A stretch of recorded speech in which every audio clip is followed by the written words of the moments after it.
Welcome to the hottest movie review on the internet today, the A-List Review.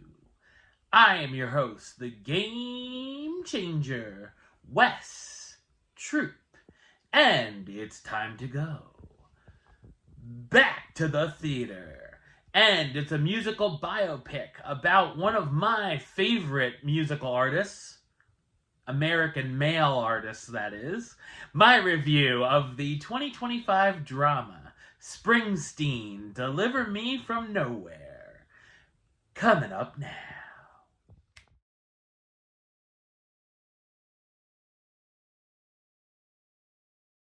Bruce Springsteen's journey crafting his 1982 album Nebraska, which emerged as he recorded Born in the USA with the E Street Band. So what did I think of Springsteen Deliver Me From Nowhere? I thought it's an honest and personal biographical musical drama. It's based on the book Deliver Me From Nowhere by Warren Zanes. It's directed by Scott Cooper, who's also known for directing films such as Crazy Heart, Out of the Furnace, Black Mass, and Hostiles. Bruce Springsteen is one of my favorite musical artists, and I have seen him live a few times. I do believe that mileage for this film may vary on how big of a Springsteen fan you are.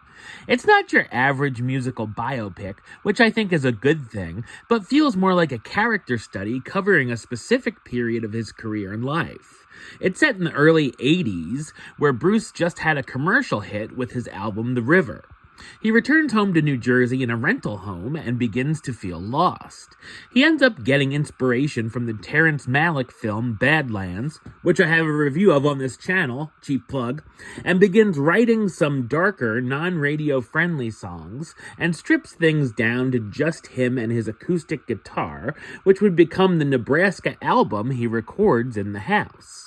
While recording the songs in the rental home, he's also simultaneously working on songs for the upcoming Born in the U.S.A. album. I thought it's interesting seeing how these albums were made. There's even a subplot of mastering the tracks to Bruce's liking, which I enjoyed. We also see a peek into Bruce's songwriting process, his friendship with his producer and manager, and the response from the record label, who want more hits but are told Bruce wants no press, tour, or even his picture on the next album. The film also deals with his past as he is reflecting about memories of his alcoholic and abusive father. It also focuses on the depression and breakdown he was dealing with during that period, which I found moving. There's also a fictional character, Faye, a single mom and waitress who represents several of Springsteen's ex-girlfriends around that time.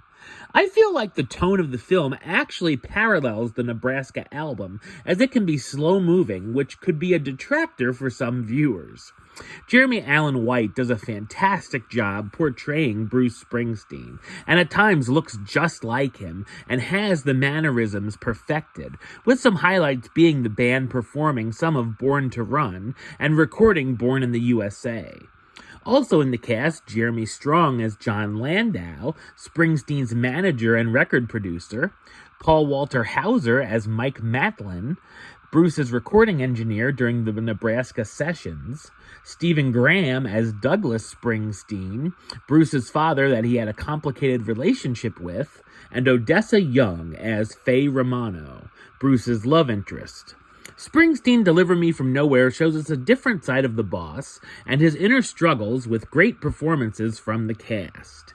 Number-wise, I'm going to give it an 8 out of 10, which gives it the A-list rating of do it, and a high do it at that.